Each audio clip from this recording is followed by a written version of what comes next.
We're back in Colorado, but this time we're in Leadville, the highest elevation city in America. There are tons of hiking trails near here, all new to us. We're even going to try our first 14er.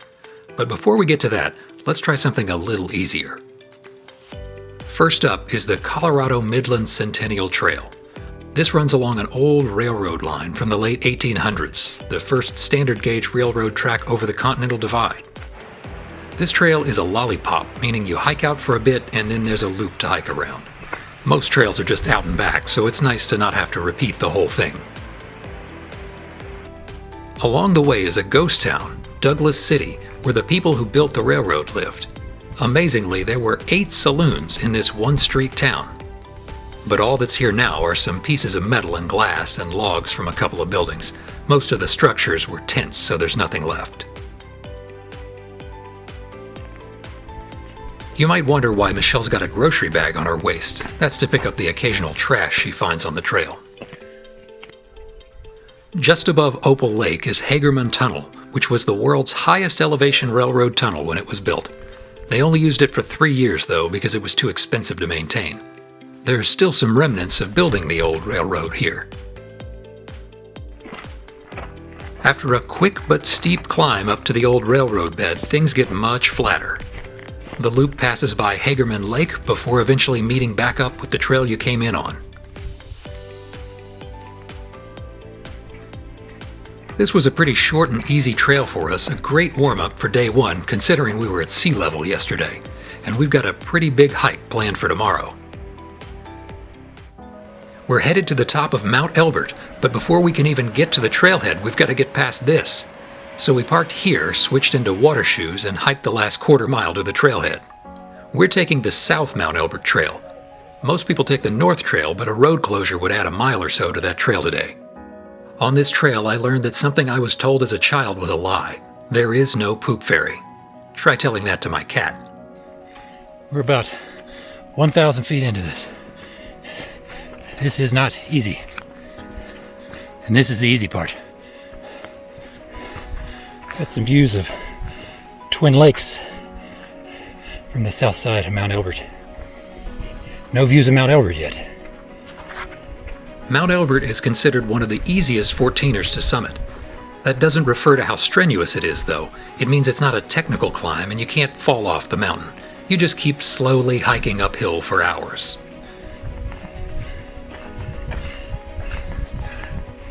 And this is the top of Mount Elbert in the distance. And it does not look close. We're at a little over 12,000 feet. There is the summit. It's about 2,000 more feet. Got some pretty nice views from up here. Yeah. A recurring theme during this hike was that I was having a way harder time with this than Michelle. I'm at about 12,900. I'm completely destroyed. I think we have another 1,400 to go.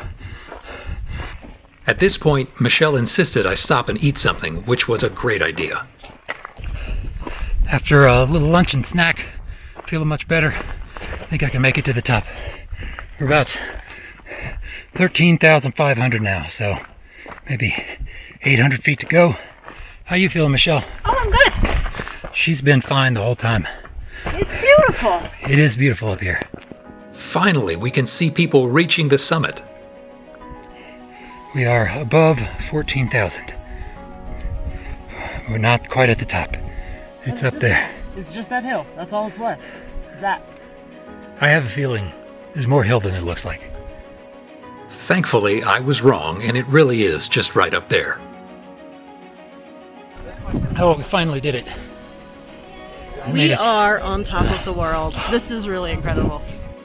The views up here are amazing, totally worth the effort, but we probably should have taken more than one day to adjust to the elevation before trying this. After a hike like that, we're trying something a bit easier. We're headed to a couple of less visited alpine lakes. First up is St. Kevin Lake. This is another trail where we parked short of the trailhead, not because of water, but because the road was getting too rough. Rough dirt roads to the trailhead seems to be how these Leadville trails go. It's about 1.5 miles to St. Kevin Lake, which sits at the base of Galena Mountain. It's beautiful, but we didn't stay too long because it was so windy. Back down the main trail, which is a portion of the Colorado Trail, we headed to Bear Lake. This was a very scenic hike and made for a nice short day with time to make it back into town for tacos. The next day was my birthday, so our plans were more ambitious. We're hiking a loop on Missouri Lakes Trail over Fancy Pass, then back to the trailhead on Fancy Pass Trail. It's about 9 miles total.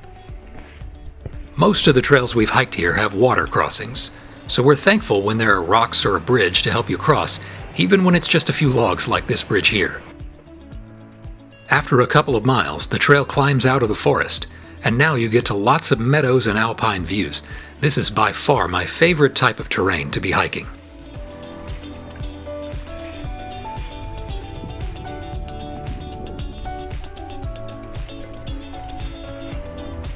Today we are upping our trail lunch game.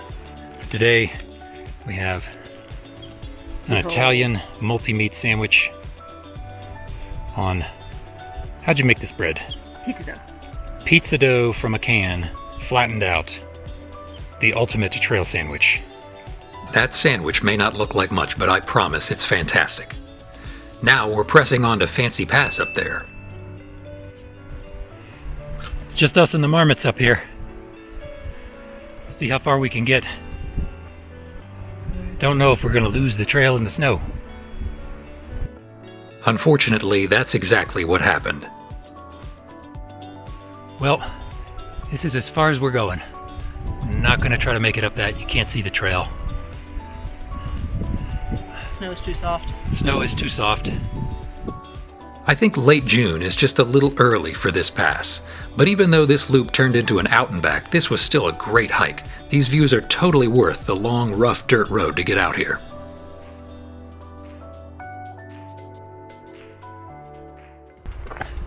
Next, we headed out for a picnic lunch at Timberline Lake.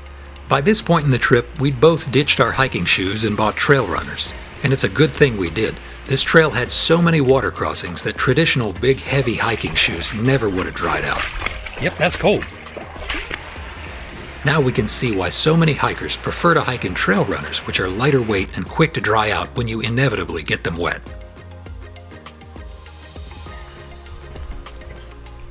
It's just a bit over 2 miles to the lake, and while the official trail ends there, we took a bit to wander around and find the perfect spot to have lunch, set up our hammock, and relax for a while.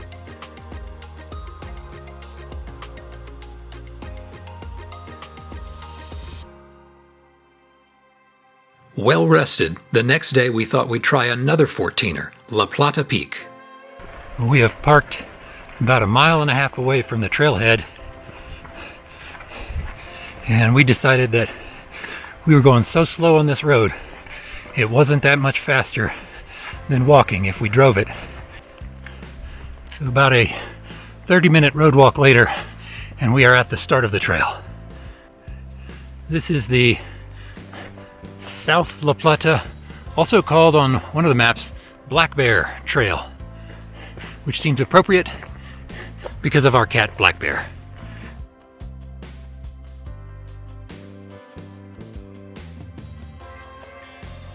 So here's a view of the summit. Trail goes up to the ridge, and then you walk to the right along the ridge to the top.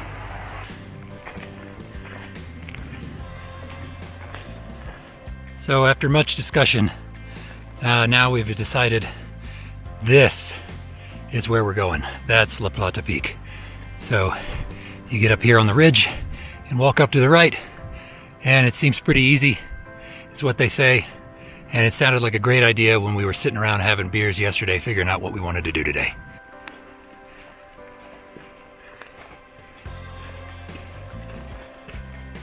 We are second guessed ourselves again, and we think that is La Plata Peak.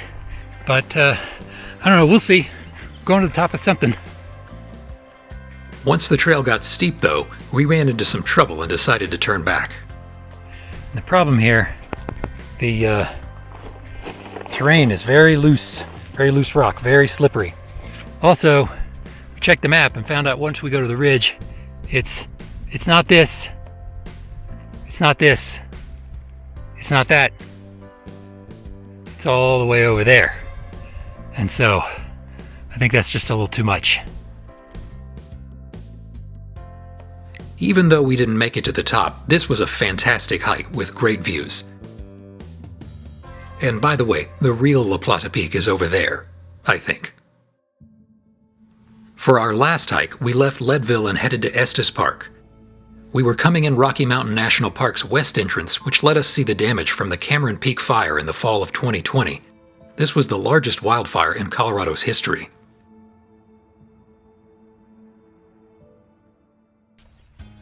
We're headed to the summit of Mount Ida. This is a hike we tried a few years ago but couldn't complete because of weather. Summer thunderstorms in Colorado start early in the afternoon, a few hours earlier than we get in Florida, so if you're hiking at high elevation, you really want to be off the summit by noon so you can be back below tree line by the time there's any potential lightning. A good bit of this hike is just slowly walking uphill toward the distant summit of Mount Ida. A few miles in, the dirt path becomes large rocks, and you pick your way up one of a few possible paths that hikers have marked with cairns. And once again, I was much slower at this than Michelle. But right up there, that's the summit.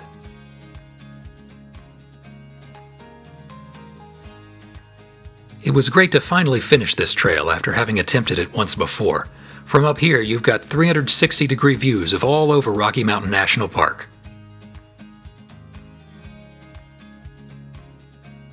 After 7 hikes, sadly it was time to leave Colorado. If you like hiking, Leadville is a great place to visit with tons of trails nearby. We know we'll definitely be back again to hike some more of them.